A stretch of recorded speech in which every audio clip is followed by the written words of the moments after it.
Welcome to the Fantasy Champions Fantasy Football Podcast. Here's your host, Morgan Colby and Rick Lemon.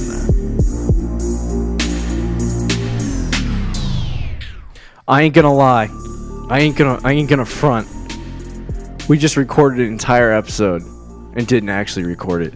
Yeah, on the bright side, we did. It was like an hour long. It was a great episode, and it was fantastic. We talked about all of these topics in very much detail. And you'll never hear it. No. It is Tuesday, January 7th, 2020, our 100th episode of the Fantasy Champions Fantasy Football Podcast. It is good to be in your ears this afternoon. My name is Morgan Colby. I got Rick Lemon right across from me if you've never listened before. We got a lot to get to in this episode. News, quick reactions, and then part 2 of our 2019 Fantasy Football recap. So let's do this. Before we get into the news, check out our website, thefantasychampions.com. Follow us on Twitter at the FFChamps, on Instagram at the Fantasy Champions. If Facebook is your thing, go to facebook.com/the Fantasy Champions and like us on there. Subscribe wherever you listen, Apple Podcasts, Spotify, Stitcher, YouTube, literally wherever you can find a podcast. Make sure you click the bell on YouTube for notifications. Leave a review and share this podcast with your friends. Let's get to the news first. Do you have anything nice to say? You look like you just died a little inside. Because I did. We just recorded this whole show. He's like, no. I'm very tired already. Yeah. Anyway, I am having I'm having a hard time talking right now. You're having a troubled time I'm having troubled time talking. So let's get we're going to get into the news, but I wanted to give a quick coaching recap of this past week of events. Okay. So right now we have the Cowboys, the Redskins, the Panthers, the Giants, and the Browns, who all need head coaching positions. They fired their head coach. They said, "We're done with you. You trash bag. We want to win football games." And so the Giants hired Joe Judge from the New England Patriots, wide receiver / special teams coordinator. So that's a terrible decision. Yeah, that's a very, very odd decision. A lot of people are like, "Oh, Joe Judge, the Patriots receivers were terrible." It's because of his special teams. They blocked like 5 punts. But he's still just a special teams coach. But they also did some really stupid stuff on special teams too. Which they did, yes. That's a thing. But anyway, so the Giants get their guy, I guess. And then the Panthers hired Matt Rule from Baylor.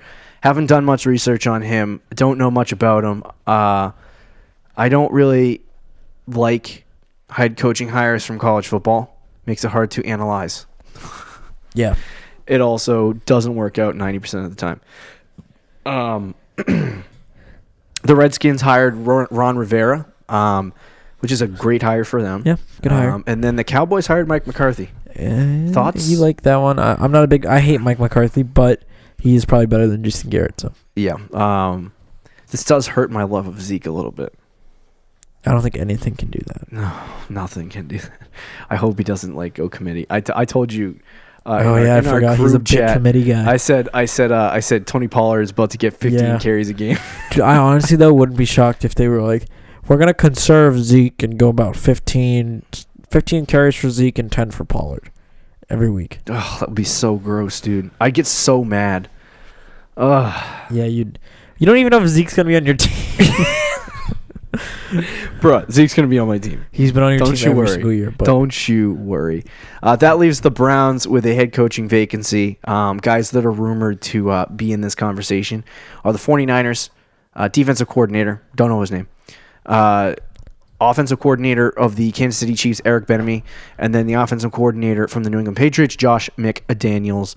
So the Browns have their work cut out for them. They don't have to rush to sign a head coach. They can take their time and think about it because everyone else rushed to sign a head coach, I guess. And they're not even great choices, except for Ron Rivera for the Washington Redskins. So I don't know who's going to land this job. I would think it's a good job to land.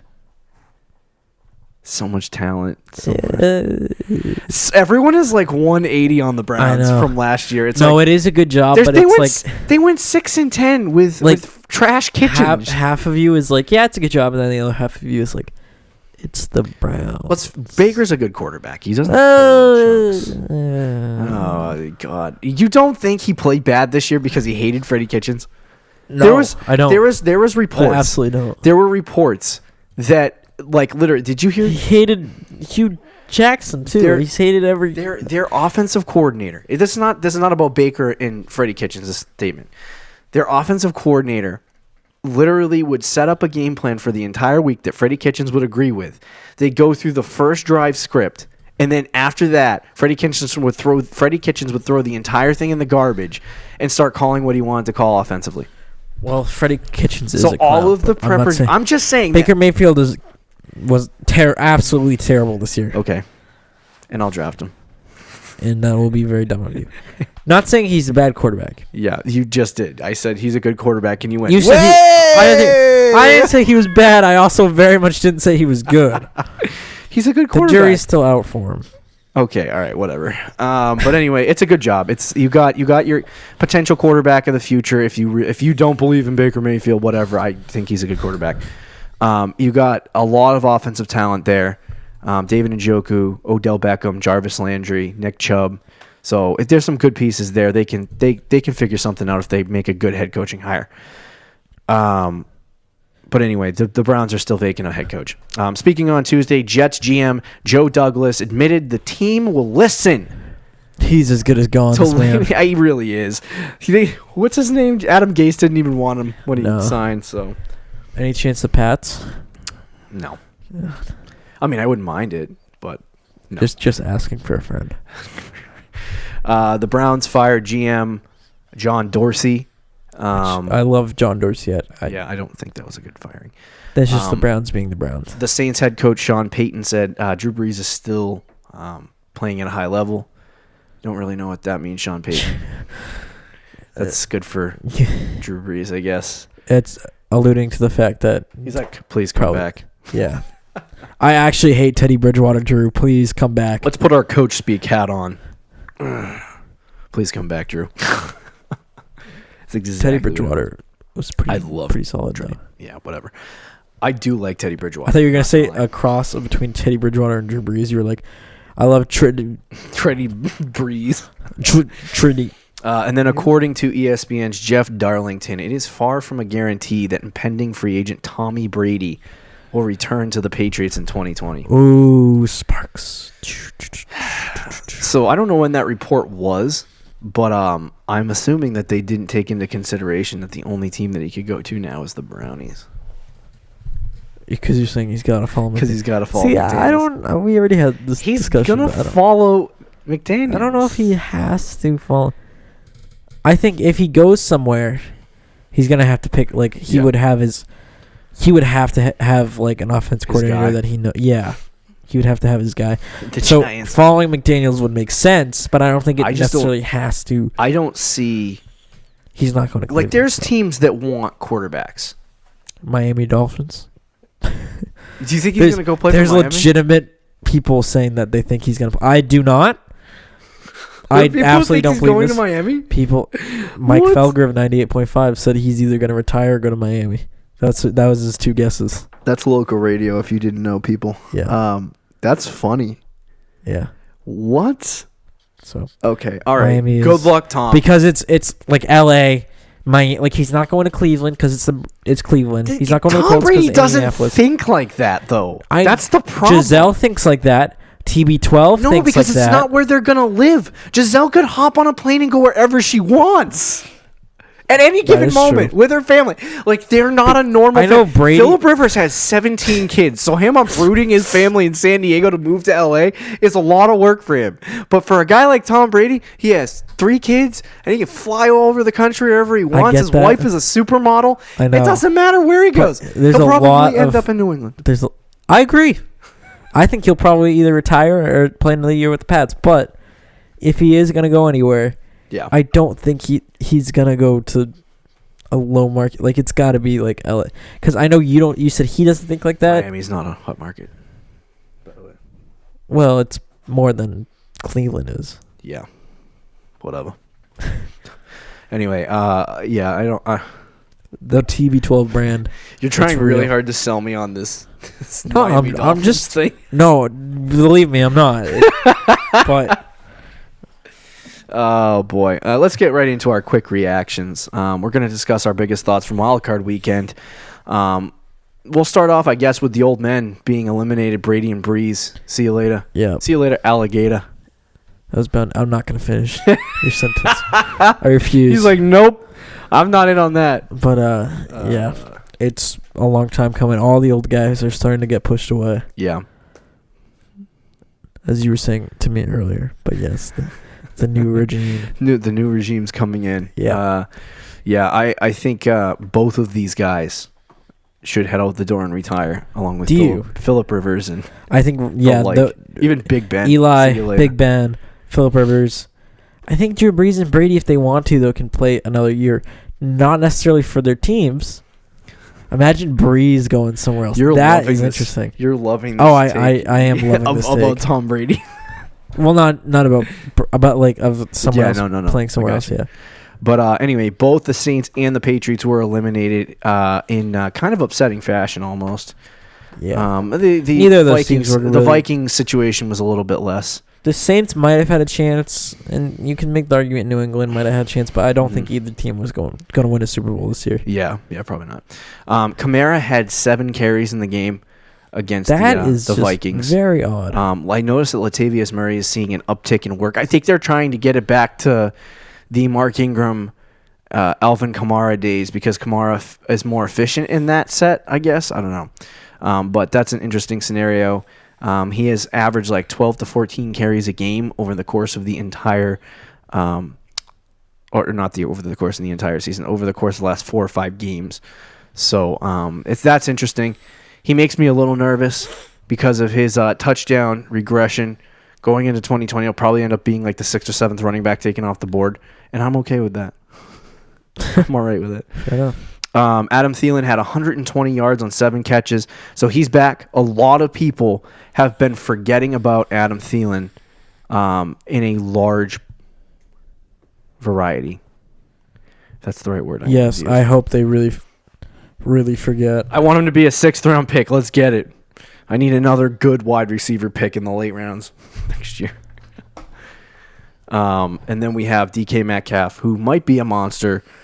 He had 160 fantasy points, 160 yards, not fantasy points, 160 yards and a touchdown, coming away with 20-plus fantasy points. He also caught 7 passes. If this is what you get all season next year for DK, he's going to be a monster wide receiver. Problem? He's in Seattle. Yeah, that's kind of an issue. You look at last year, and you even look at a lot of this year's. Yeah. Russell Wilson likes to spread the ball. Right. So, and once teams figure out DK Metcalf can't run many routes. No, he runs straight. Yeah, he runs. I still very much like him though, and I've always liked him. He runs straight forward, which is so. He's such a beast though. Like athletically, yeah, dude is built. If they could get him to do anything else, yeah. Then I thought it was so funny during the offseason when people would comment on his route running. They would there was the DK Metcalf truthers that would go on Twitter and they would share videos of DK Metcalf running routes really slowly, and they'd be like, "See, he can run routes," and I'm like, "It looks like a freaking trash bag." All he did was run straight, but then he would do these curl routes, and it would be stopping a Mack truck, turning it around. And they'd be like, great route runner. I'm like, I've seen guys who are way quicker than that. But are they 6 foot? No. Something with. No. He's the Derrick Henry of the NFL of wide receivers. Of wide receivers. Big, for Henry. Bulky. Yeah, wide receivers. Well, I don't know. If you could teach him how to run a route, we're good. But anyway, let's move into our 2019 Fantasy Football Recap Part 2. We're going to discuss the top 12 wide receivers, the top 12 tight ends, and then we'll wrap up the show and give you a sneak peek into what our next show will be. Wake up, Rick. Wake up. You did have to wake me up a little bit. Yeah, he's falling asleep right now. I am. Gosh. All right, let's do this. Michael Thomas had 300 fantasy points this year, 18 fantasy points a game. He finishes the number one wide receiver in fantasy football, and he had 77 more fantasy points than the next closest guy. That's so ridiculous. Michael Thomas, man. I just wish he was on my team. Yeah.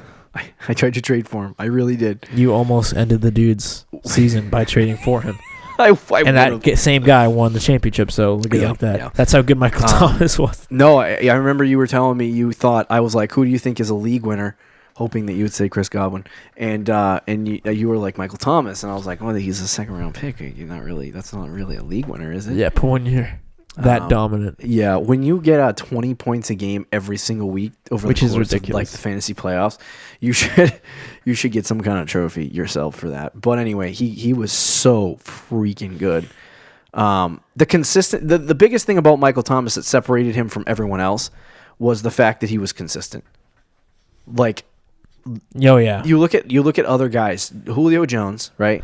Mike Evans. You got Mike Evans, DeAndre Hopkins, Keenan Allen, Devontae Adams, who didn't even finish on this list. Well, Devontae Adams was actually he was good, but he was also inconsistent in the early part of the season before he got hurt, which is how you traded for him. Yeah, that is true.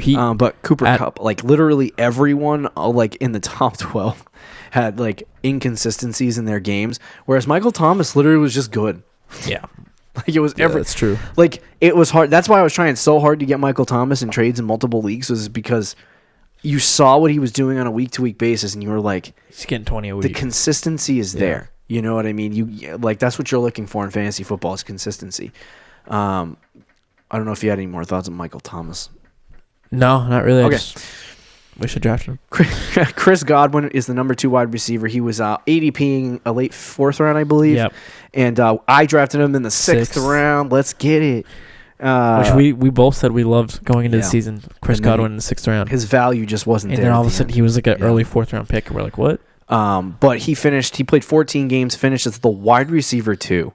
And he was vying for the wide receiver 1 spot for a little while before Michael Thomas decided to get 20 points a game for the entire season.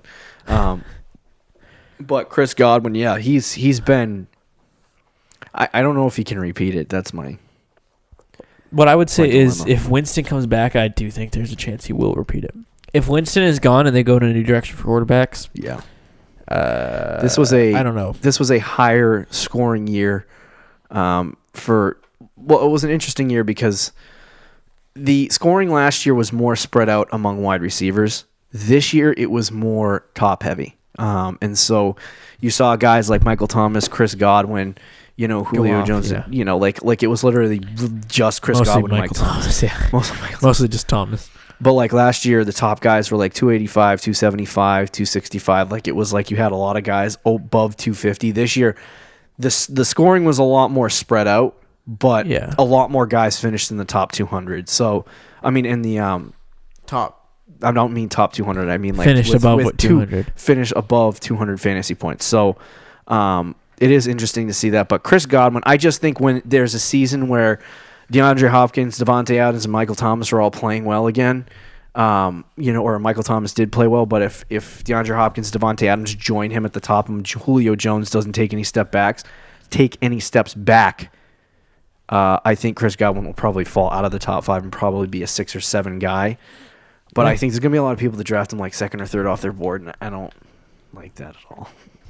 Yeah. Like it's the 3rd wide receiver at the back end of the 1st round in a 12-team league. Can you see that? I can see that. Gosh. And I hate it. Yeah, I don't like that either. I won't draft Chris Godwin next year. I'm going to look for the new Chris Godwin. Agreed. I 100% agree with that but take. Anyway, that's a good take to have. Number 3 is Julio Jones. I 100% agree with that take. That's a good take to have. Yes. Absolutely. Do not draft Chris Godwin unless I 100%. Because this dude's going to go in the 1st round, like you said. He's going to go at the end of the 1st round, right, or early 2nd round. The whole point is to look for what the next guy. Yeah. Right. It's the Mahomes. Instead of the butterfly effect, we're going to call it the Mahomes effect. The Mahomes effect. Julio Jones had 224 in 15 games. He was bad in the first half of the season, came on in the second half, and started playing a lot better. Mostly just the last 3 weeks. He might have, if you didn't like freak out and trade him, He might have been on some championship Look, teams. don't look at me. I was losing either way. And then we have Cooper Kupp, went off early part of the season. I remember specifically. I need to start saving the ECR ranks each week from Fantasy Pros because there's some wacky things that happen. They were ranked. They ranked Keenan Allen and Cooper Kupp. Experts ranked them in the top 3 For rest of the season? Rest of season after week 4. And I remember that. Cooper Kupp was ranked in the top 5. He was like 5 or 6. And he stayed there for quite a while until he got he kind of fell off a little bit. He did. But he ended up in the top 4 somehow. It's so funny looking back at the end of the season and going, how did these guys get here? He had a monster start. What happened? Then he kind of fell off, but he was at the end of the year kind of consistent again, double-digit points. So he had a few really bad bust games, but I remember he had a few pretty good games too. He just wasn't the same player as he was in the beginning of the year, but it was good enough that he finished in the top 5. Right. Yeah, I mean, as far as next year is concerned, I hope people don't draft Chris Godwin and Cooper Kupp like they're top 5 wide receivers. You know what I mean? Because I just don't think they are. Just knowing, like Brandon Cooks had the worst season of his entire career, finishing wide receiver 60. He was bad. Yeah, he was terrible. And so I don't think that's going to happen again next year. I was huge on Kupp going into the year, but next year I'll probably be the complete opposite. He did have the reason why he finished in the top 5, I think, was from week 13 to week 17, so the last 5 games of the season. Yeah. 15, 12, 13, 11, a touchdown 19. every single game. Yeah. Yeah, exactly. He had one touchdown a week. So Cooper Kupp, we're going to get to him in a new series we're going to do. But I think it's interesting to see him at number 4, which is something that people did not anticipate going into the year. We have DeAndre Hopkins at number 5 with 217. He had he missed a game and he struggled in the early half of the season, but he came on in the second. This is not the same DeAndre Hopkins that you usually get, which was kind of weird. He scored 50, 60 points under what he usually gets. So it was kind of surprising to see him in that position. Was it the addition to Kenny Stills in a full year of Will Fuller? Even though it wasn't a full year. Will Fuller was not a full year, and Kenny Stills was hurt half the time. For Will Fuller, that was a full year, considering usually only plays 1 game. It was a weird season for DeAndre Hopkins because he still got the same amount of targets a game as the year prior. Yeah, no, the difference for him was the fact that he wasn't being targeted as frequently in the red zone for some strange reason. It was going to Darren Fells. Yeah, it was kind of. I don't know if that continues. He had a little bit of a touchdown regression, but hopefully there's a positive regression in the opposite direction for DeAndre Hopkins. Kenny Golladay came in at number 6, finished as a wide receiver 1. He was a good draft pick, but it kind of sucked because you had to start him every single week, regardless of the torture that you were put through of whether he got a 20-point game or did not. That's what you get for having an inconsistent wide receiver. He actually kind of, not in terms of style of play, but the way he kind of has come up, he kind of reminds me a little bit of Tyreek Hill. Because Tyreek Hill had a good season, and then his second year of his career, he broke out and became I think he was the number 1 wide receiver in fantasy or something like that. He was top 3. He was top 3, and then the following year he was number 1. But I remember the 2 years prior, he was so friggin' inconsistent that it was gross to even take him. Even when he was a top 3 wide receiver, the first year he broke out, it was a very inconsistent it was season. And it was something you didn't want. And Kenny Golladay is the same way. So maybe Kenny Golladay can turn it around and get a full season of freaking Matthew Stafford under his belt. Yeah, but there's still going to be a lot of weapons. Yeah. Are you saying the Lions are the next Chiefs? With T.J. Hawkinson being Travis Kelce? Is that what you just said? No. Did that come out of your mouth? Ridiculous. I did not say that. You heard it here first, everybody. I'll take the clip. I'll take that clip. Devontae Parker comes in at number 7 as the waiver wire ad of the year, probably. He came on a little bit later in the season. The second they switched to Fitzmagic, Devontae Parker magically became a good wide receiver. I remember telling you every week, slowly as he started getting better and better and better, I was like, pick up Devontae Parker, pick up. And he was like, dude, that's so grass. He's a Dolphin. I know. I had a very anti-Dolphin take for the first 10 weeks. Yeah. So and then Parker, obviously, you warmed a little bit, but I did. He was on the waiver wire for quite a while in our league. Yeah. Before he even got picked up. So he might have been a league winner in some leagues because of how well he played in the week 14, 15, and 16 stretch. So he was good. I don't expect that to continue next year. No. So Keenan Allen. Well, it depends who the quarterback is. Keenan Allen had 209 fantasy points. Another guy that started slow. He started fast and then collapsed. Just fell off the face of the earth and then he had like 8 finish. straight weeks of like 8 fantasy points a game. Like, it was bad. I am like I told you on our non-recorded show that Keenan Allen. I was reading through his stats and I was shocked by the fact that Keenan freaking Allen finished in the top 10 because of how bad he was over those 7 games. Yeah, he did finish the season well, but man, oh man, he was gross. Yeah, if Tyreek Hill and Devontae Adams played full seasons. It's interesting as we look through some of these. I don't want to get into the details of Mike Evans. Keenan Allen would not have been top 10 wide receiver. Oh no, but I don't want to get into the ins and outs of next season on this particular podcast because we're just looking at last year's numbers and kind of going through them and seeing who finished where. But like next year, in terms of like, there's a lot of wide receivers that have major question marks as to who they're gonna have as their quarterback.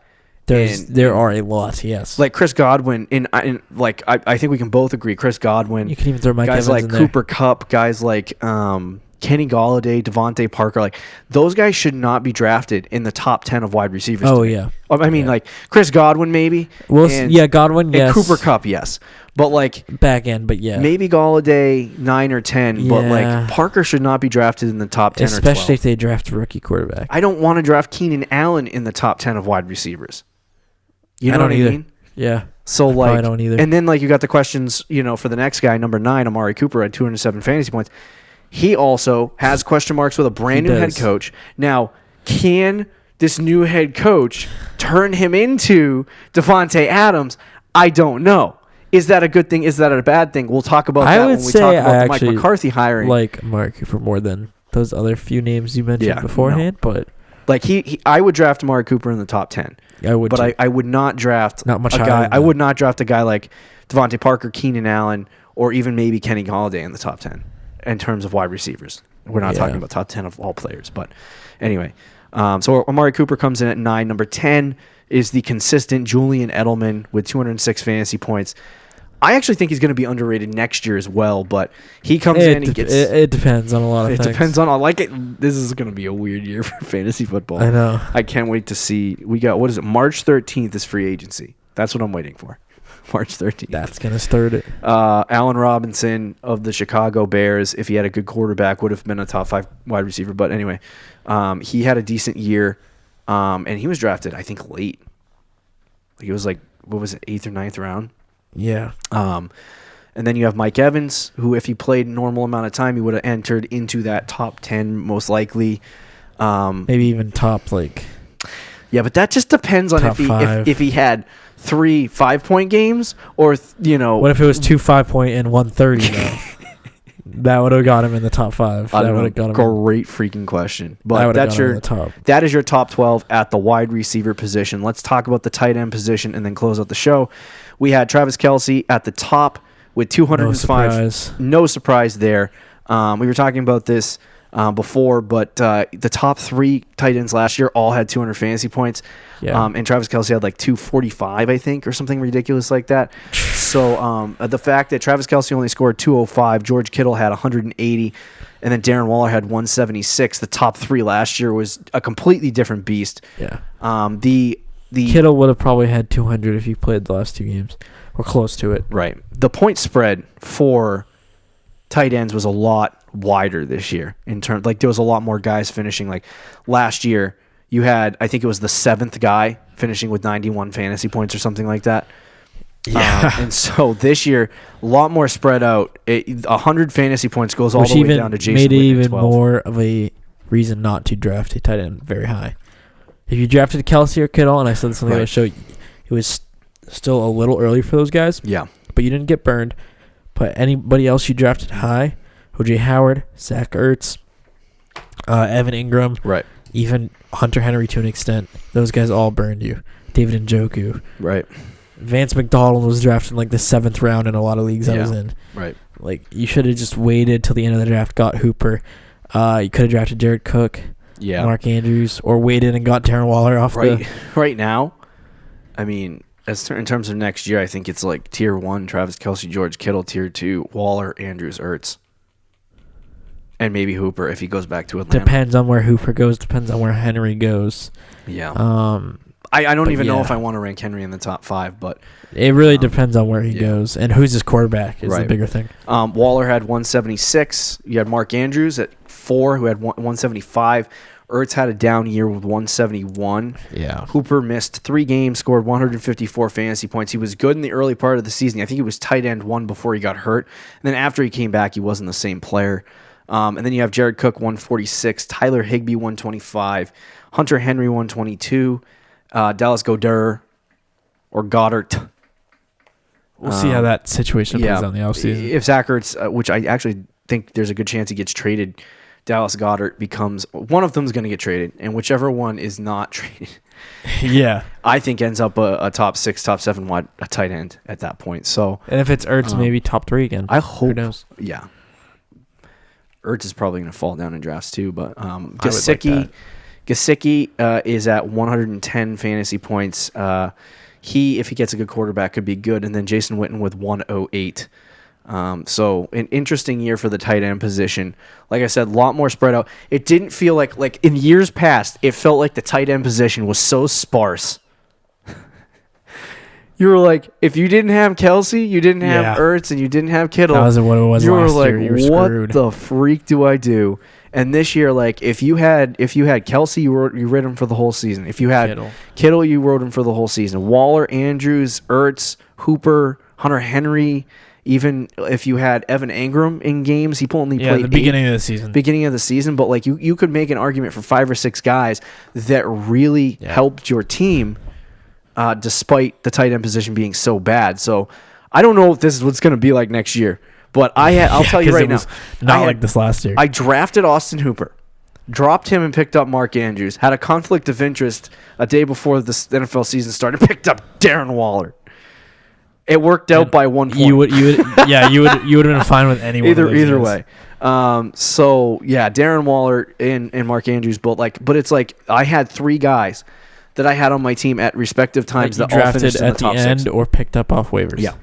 So do that in the tight end position. But anyway, do you have any more thoughts on the tight end position in that recap? My closing thoughts on that is just I just want to make a statement that O.J. Howard finished 29th among tight ends.